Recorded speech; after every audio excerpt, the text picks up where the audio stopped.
Picture this, early June, and by 7 in the morning, the desert sun is already blistering.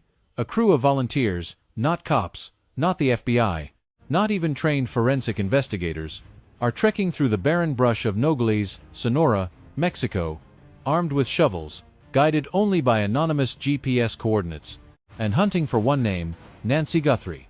A tipster claimed she lay buried right here, near a creek, under a grove of trees, a grave never officially recorded, in a country 60 miles from where Nancy Guthrie vanished alive. They pierce the dirt, and what they unearth right there, deep in that very soil, in that exact stretch of the Sonoran desert pointed out to them, isn't an empty void. It is something infinitely more chilling than nothing, something that shatters this whole investigation, a horror no press conference or official briefing has dared to confront. They uncover over 25 unmarked graves. Not Nancy's grave, but 25 secret burial sites.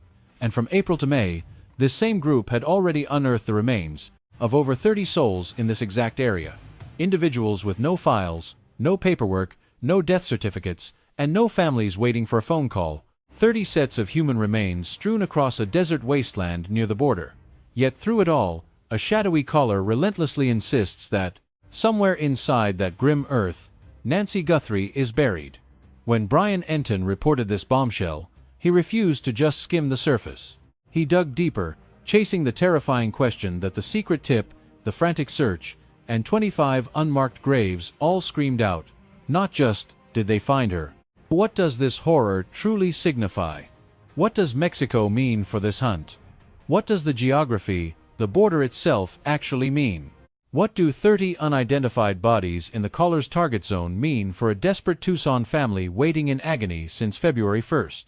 The answers shatter everything you thought you knew about where this case is headed. And that is exactly where we begin tonight. Part 1.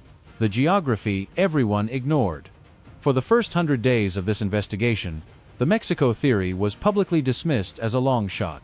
U.S. cops said it, Mexican authorities said it, the FBI said it, and the Sonora State Attorney General put it bluntly in writing. There is absolutely no evidence, intelligence, or objective leads suggesting American citizen Nancy Guthrie ever entered, stayed in, or moved through Sonora. The Sonora Commissioner of Criminal Investigation echoed that exact stance in February. The FBI, pressed directly, flatly stated no active leads placed Nancy in Mexico. And most folks tracking this case, watching daily updates, monitoring tip lines, waiting on crucial Quantico DNA results, bought into that narrative. Mexico was just wild speculation. The real hunt was in Tucson. The proof was at Quantico. The answer lay in the DNA. But Brian Entin never locked the door on Mexico, not out of guesswork, but because the raw geography demanded it stay open. Listen to his May interview. He was questioning a retired SWAT commander named Krieger about the Tohono O'odham Nation Reservation, that vast, sovereign tribal land cutting across southern Arizona, bordering Mexico, sitting right between Tucson and the international boundary. He warned, "It's massive. It's right there between Tucson and Mexico. Driving down, you go straight through it." Brian Entin personally drove south from Tucson, cutting through the reservation straight to the border. He wasn't mapping this case from a cozy New York newsroom. He drove the route. He felt the distance, or the terrifying lack of it. He grasped, in a way a computer map never could, just how dangerously close Tucson is to a border that historically has been one of the most porous, bleeding frontiers in the Western Hemisphere. 60 miles, that is, the exact distance from the Catalina foothills of Tucson, Arizona, where Nancy Guthrie was snatched from her home on the night of January 31st, to Nogales, Sonora, Mexico, 60 miles down a highway where, according to retired SWAT Commander Krieger, an open border waits on the reservation. Slipping into Mexico is, as retired FBI agent Jeff Cortez told Entin back in February, for the most part, infinitely easier than entering the United States. The Mexico theory wasn't crazy. It was cold geography. The hard, documented, drivable reality of what 60 miles from Tucson means when those 60 miles bleed south. Part 2. The call that triggered the nightmare. May 10, 26. That is when the first anonymous tip dropped. Not to the FBI, not to the Pima County Sheriff, nor to any agency hunting for Nancy Guthrie. The call pierced the line at Buscando Corazones Nogales. Say that name out loud. Buscando Corazones. It means searching for hearts in Spanish, a volunteer search collective in Nogales, Sonora. Ordinary citizens, mostly women, mostly mothers, who spend agonizing years combing the Sonoran brushland for the remains of souls who vanished into thin air and were never seen again. Their leader, Ramona Guadalupe Ayala Ortiz, is no forensic expert, nor a badge-wearing officer. She is a woman who has stood over enough clandestine graves in the Sonoran desert to know exactly what that dirt hides, what it swallows, and what it can expose if you dare to tread carefully enough. On May 10th, a mysterious caller reached out to her group anonymous, a voice, likely male, though details are murky, claiming to know exactly where Nancy Guthrie was buried. He claimed the grave lay in the Mariposa corridor, near a creek right by the border. In treacherous terrain, Buscando Corazones knew intimately. Ayala Ortiz immediately mobilized the search for May 16, 26. First attempt, the team deployed, tracking the caller's eerie coordinates. They scoured the creek bed, hunting for freshly disturbed earth, for crude markers, for any sign of a fresh grave. They found absolutely nothing tied to Nancy Guthrie, but here is the horror they did unearth. During their broader sweep of that exact zone through April and May, this is the dark detail that mainstream headlines regarding the Mexico search. Buried deep beneath the convenient narrative of no Nancy found. Search failed. They discovered over 25 clandestine graves, at least 30 sets of unidentified human remains. Souls buried without names, without documentation, without a single family ever being notified, decaying in the very same earth where the anonymous tipster claimed Nancy Guthrie lay. People who weren't Nancy, but who belonged to somebody's mother, somebody's daughter, somebody's husband. All buried deep in the Sonoran desert, in that lethal corridor between Tucson and the border, a wasteland volunteer searchers navigated, through raw grit, tips, and grim years of knowing exactly where bodies are dumped in that part of the world. That is the truth they dug up. Not Nancy, but 25 secret graves and 30 unidentified bodies in the precise zone where a haunting voice kept insisting Nancy was buried. Part 3. The second call, the second hunt. The anonymous caller didn't just vanish after the first search struck empty ground. This is critical. This is the chilling twist that elevates this case from a fleeting headline into a dark saga. After May 16th yielded nothing, the caller rang back. It was the exact same voice, driven by the same unsettling urgency, pointing to the same location but with razor-sharp specifics. It felt as though someone had watched the initial search from a distance, calculated the error, and was now recalibrating the coordinates to lead them directly to the target. Buscando Corazones rapidly launched a second hunt, on June 11, 26. This time, the stakes were higher, with a massive surge of volunteers expanding the perimeter. They surged back into the Mariposa region with a refined tip, scouring the creek beds and the dense thicket of trees described with precise accuracy. They didn't find Nancy Guthrie instead. They stumbled upon 25 more secret graves. That desolate ground is literally packed with corpses. Yet, every single headline tracking the Mexico searches has treated this horror as a mere footnote. Grave after grave, body after body, nameless human remains, hidden right inside the corridor connecting the city where Nancy Guthrie vanished, to the international border. Then, a third call broke the silence. This time, the phantom tipster gave Ayala Ortiz a terrifyingly precise detail. The visualist, the voice said the search parties had come agonizingly close, that during the June 11th sweep, they had walked right past the exact spot without seeing it. The caller insisted the grave lay hidden beneath a specific canopy of trees near a creek, right on the edge of where the mass graves had just been unburied. A third anonymous tip from a shadow figure who seemingly knows not just where the target is, but exactly how close the searchers are trailing. Part 4, June 9th. 50 boots on the desert ground. Before that third call, and before the mid-June sweeps, an event unfolded on June 9th that American media completely glossed over as a minor update. Over 50 personnel launched a massive, synchronized sweep of the Mariposa zone, and it wasn't just the civilian volunteers of Buscando Corazones.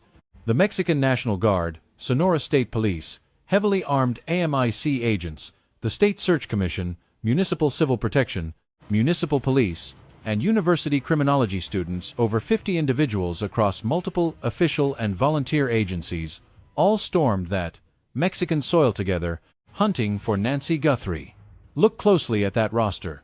The Mexican National Guard, State Police, and university criminologists. These are not internet sleuths chasing a social media rumor. This was a massive, multi-agency, government-backed task force operating in a foreign nation, mobilized solely because an 84-year-old American woman, who vanished from her quiet Tucson home, might be buried deep in the Sonoran Desert. They pushed hard for 8 straight hours through the blistering June heat. Traversing the exact wasteland, Brian Entin explored a brutal expanse he described as overwhelming, a massive void where searching feels like hunting for a single, specific grain of sand on a beach, stretching to infinity. After 8 exhausting hours, the grave remained hidden, but the operation wasn't over. Ayala Ortiz confirmed a third anonymous call came in right after. The caller taunted that they were close, demanding another search, proving the Earth wasn't done. Vomiting up its dark secrets. Part 5. What the Pima County Sheriff's Department learned from the evening news. This is one of the most damning institutional blunders in this entire saga, a failure that Brian Entin's reporting exposed and official records validate with cold, bureaucratic humiliation. The Pima County Sheriff's Department, the lead agency spearheading the entire manhunt, backed by an elite force of 150 FBI agents and analysts, working around the clock, whose sheriff had taken to national television dozens of times to broadcast updates on the search for Nancy Guthrie, found out about the major Mexican operation from the news. Not from Mexican federales, not through official FBI intelligence channels, not via a secure dispatch, nor a formal alert from Buscando Corazones or the Sonora Attorney General. They caught it on TV. A civilian search group in Nogales, Sonora, masterminded multiple massive sweeps, including a 50-man operation packed with heavily armed government forces in the exact zone where a shadow informant claimed Nancy Guthrie was buried, and American law enforcement only found out because an officer saw it on a television screen or read it in the papers. Let that sink in. An 84-year-old American citizen disappears for over 4 months. Her own daughter is one of the most powerful journalists in America. The director of the FBI is personally briefed on a daily basis. The President of the United States orders the full weight of federal power behind the case. Yet, a massive, multi-agency international operation targeting her suspected grave unfolds in Mexico, and the primary U.S. investigators are completely left in the dark until reporters start blowing up their phones for a statement. The Pima County Sheriff's Department scrambled to issue a press release, confirming they were aware of the anonymous tip, confirming it had been fed to a team in Mexico, and confirming they had received zero communication from Mexican authorities.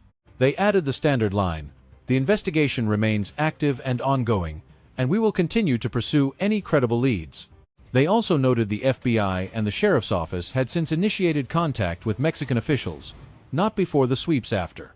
After the media reports broke, after 3 separate searches had already torn up the dirt, and after a third eerie call warned that searchers were closing in. Part 6. The 32 souls ignored by the world. Let's pause. Let's halt the Nancy Guthrie clock for a moment and confront the horrific discovery the searchers unearthed, a reality the mainstream coverage has completely failed to address with the gravity it demands. 32 human bodies, more than 25 clandestine graves hidden in that single patch of the Sonoran Desert, right inside the Mariposa corridor near Nogales, dug up between April and June 26 by a volunteer crew that only marched out there because a voice claimed an 84-year-old American woman from Tucson was buried in the dirt. Those 32 victims are not Nancy Guthrie. Their murders are not part of her case file. Their families, assuming someone out there is praying for their return, don't have the leverage of a Today Show anchor whose mother's case drew 40,000 tips and a $1,200,000 bounty. But they were human beings. They are people who ended up shoved into unmarked graves in the Sonoran brush, trapped in a lethal corridor where cartel, warfare, brutal human smuggling rings, and the savage geography of the U.S.-Mexico border have forged a stretch of earth that is, as the shovels proved, literally choked with the bodies of the vanished. Brian Entin has navigated the cartel undercurrents of this investigation with meticulous precision. When pressed on whether a cartel execution was a leading theory in Nancy Guthrie's abduction, he didn't brush it off. He warned that investigators are tracking every nightmare scenario.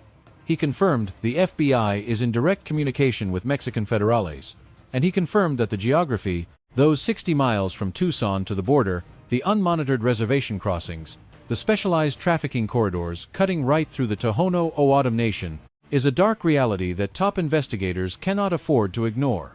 And now, the operations in Mexico have physically unearthed what the maps always threatened: that ground on the other side of the border, The exact zone the phantom caller pinpointed isn't empty, clean, or just some barren stretch of desert, holding nothing of value. It is the grim cemetery for at least 32 unidentified souls whose violent deaths were never officially investigated. That is the haunting reality unearthed when shovels struck Mexican soil, not Nancy Guthrie, but 32 bodies in shallow graves along a pipeline straight from the city, where she was abducted. Part 7. The Anonymous Caller. Who is this phantom? No one knows, and that chilling reality turns this entire leg of the investigation into a real-life ghost story. Except it is not fiction. The ground those volunteers tread is real, the calls are logged, and the digs happened. Who telephones a volunteer search group in Nogales, Mexico, bypassing local cops, the FBI, and the press claiming to know precisely where a missing American woman is buried? Who calls back after the first sweep fails, to deliver even more surgical directions? Who calls a third time after the second failure and says, "You were close"? There are several theories, and none are comforting.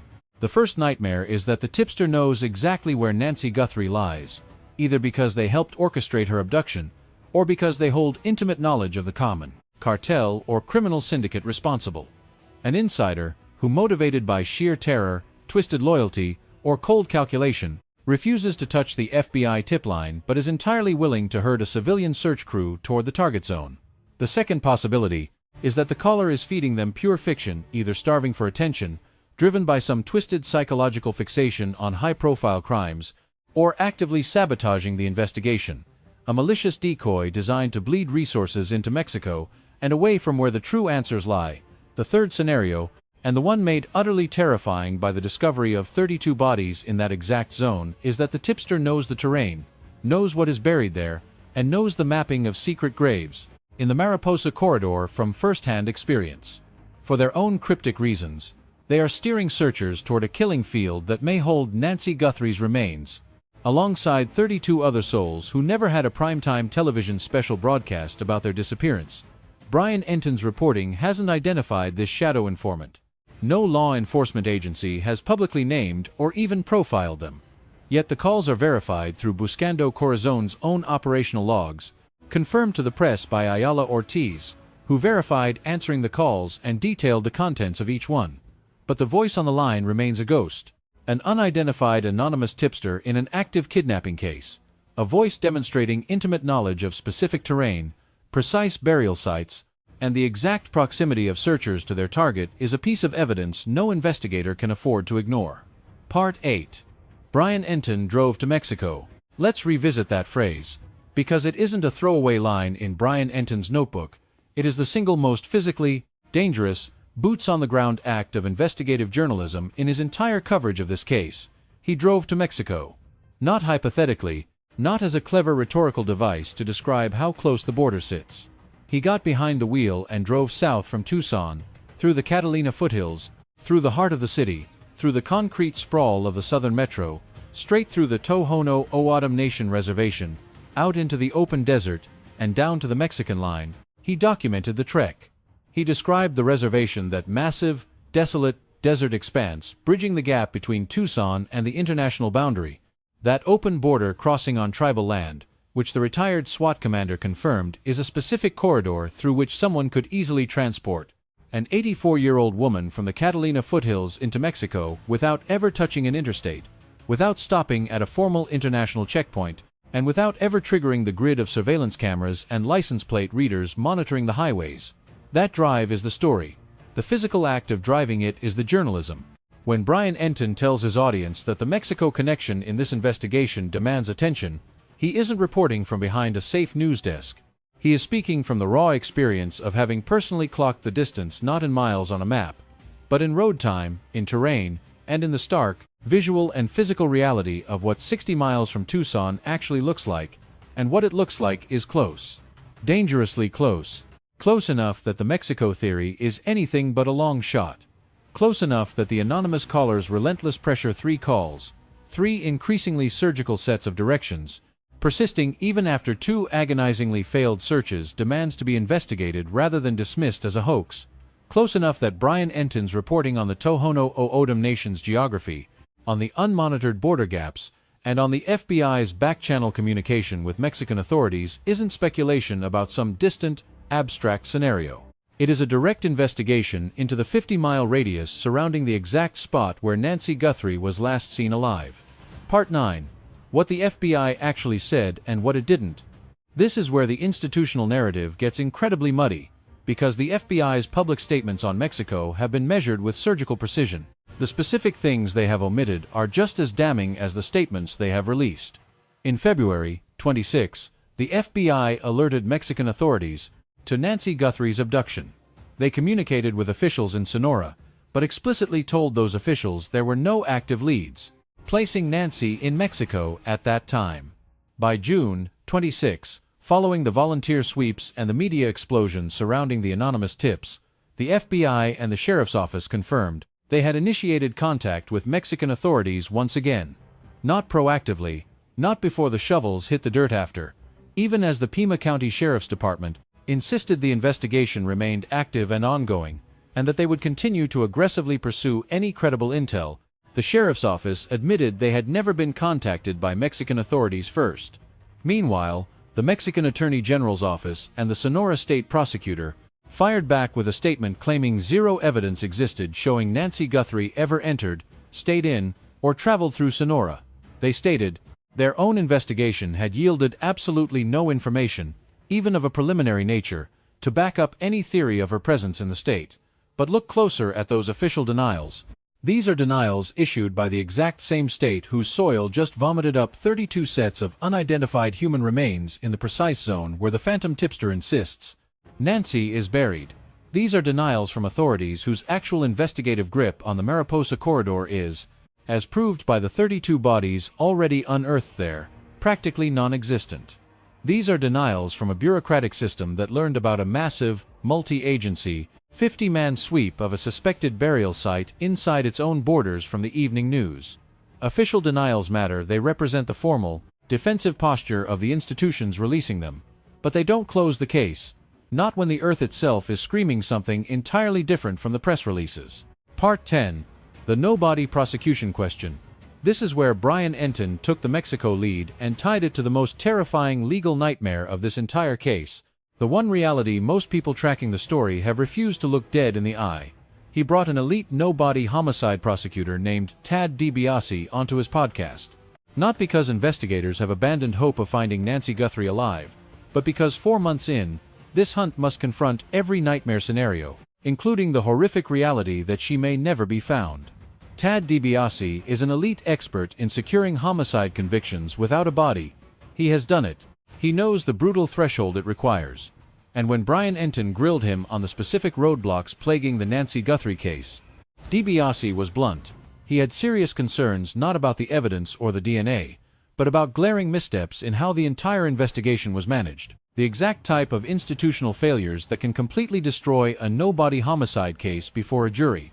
The Mexico dimension makes this crisis terrifyingly urgent, not because Mexico confirms Nancy is dead, but because if that anonymous tipster is telling the truth, if her grave is truly out there in the Mariposa corridor, shoved into the mud near those creeks, under the canopy of trees detailed in that third eerie call, then the entire path from evidence to conviction must cut through an international border.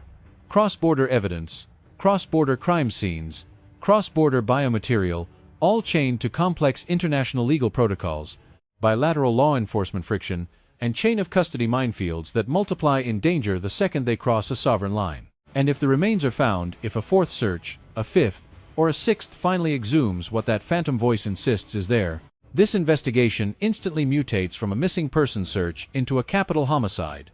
Prosecuting that murder requires a chain of evidence so pristine, documented, and legally bulletproof that it can survive the savage scrutiny of a defense lawyer eager to exploit those international fractures. Brian Entin exposed these deep vulnerabilities through the DiBiase interview not for cheap drama or wild speculation, but because a responsible journalist tracking this horror must look at every grim scenario, including the absolute worst, ensuring his audience grasps exactly what it will mean for justice. If that Mexican dirt eventually surrenders what the phantom tipster says it hides. Part 11. What close truly means on day 136 of the Nancy Guthrie investigation. The June 16th sweep was suddenly derailed. Buscando Corazones stated extreme conditions forced a delay, rescheduling for the next morning. On June 17, 26, a fourth sweep was launched across the Mariposa zone of Nogales, Sonora, Mexico. The outcome, no confirmed link to Nancy Guthrie, yet Ayala Ortiz, the group's relentless leader, didn't back down. She didn't call the tip a hoax. She didn't claim they had scoured every square inch of the zone and hit a dead end. She flatly stated they are going back. They are gathering deeper intel. They are planning the next assault. Why does someone keep marching back into the exact same desert wasteland after 4 crushing failures? Why plan another expedition into a brutal stretch of brushland, where official Mexican authorities claim zero evidence of Nancy Guthrie exists, where the Pima County Sheriff's Department admits it has been entirely bypassed by Mexican investigators, and where the FBI's initial stance was that no leads placed her in Mexico, because that anonymous voice keeps calling, because each tip is more surgically precise than the last, because that third call taunted, "You were close," because that Earth has already proven 32 times, through the unearthed bodies of nameless souls, buried in secret, that it guards horrific truths official channels missed, and because Brian Entin drove that route, he knows what 60 miles from Tucson to the border actually looks like. He asked the retired SWAT commander point-blank, should that tribal reservation border corridor be part of the hunt? The answer was, absolutely. Part 12. The revelation that shatters everything. Here is what searchers actually discovered when they excavated that Mexican soil. Not Nancy Guthrie, not a confirmed grave, nor a body that closes the case and gives Savannah Guthrie and her family the devastating closure they dread but desperately need. What they unearthed was something else, a reality that the sanitized headline search comes up empty, actively masks and diminishes. They found proof, physical, documented, undeniable proof that the corridor bridging Tucson and Nogales, the exact geographic trench Brian Entin navigated, and retired tactical commanders called vital to the case, is actively being used as a graveyard to dispose of human beings made to vanish. 32 sets of unidentified human remains, 25 secret graves in the identical zone where a shadow informant insists an 84-year-old Tucson woman is buried. That is not nothing. That is not a failed search, nor a dead end. That is the savage geography of this case exposing itself. The physical landscape of the Mariposa corridor, which Brian Entin drove, which elite tactical veterans demanded be investigated, and which the anonymous tipster mapped out with terrifying precision across 3 and now 4 phone calls, is not an empty desert where nothing happens. It is a killing field where horrors unfold, horrors that never make the nightly news unless someone like Savannah Guthrie is tied to the body buried there. Evils that happened to 32 forgotten souls before anyone with real power looked at the dirt. And the answer that changes everything is this: the Mexico theory is no longer a long shot. It is no longer the fringe speculation of true crime forums. It is an active, operational front of this capital investigation, forcing the physical participation of multiple Mexican government agencies, driven by a phantom caller who has now struck 3 times with surgical precision, backed by a search team that has dragged 32 bodies from that same Earth and is now deploying for a 5th sweep. And Brian Entin, who drove the route, who holds deep-level sources inside the hunt, who exposed the private eye rumors, and confirmed Savannah Guthrie's trust in the process, is tracking this dark chapter, with the meticulous focus of a journalist who knows that the truth, when it breaks, may not come from Quantico. It may explode from a canopy of trees, near a muddy creek in the Sonoran Desert, 60 miles south of where Nancy Guthrie was last seen alive in soil already packed with the victims of unpunished crimes. The shovels will keep digging. Brian Entin will be there the second the ground breaks, and this channel will bring you the flash the moment he reports it. Subscribe, turn on alerts, because the next incoming call from that anonymous voice in Nogales may be the one that blows this entire investigation wide open overnight.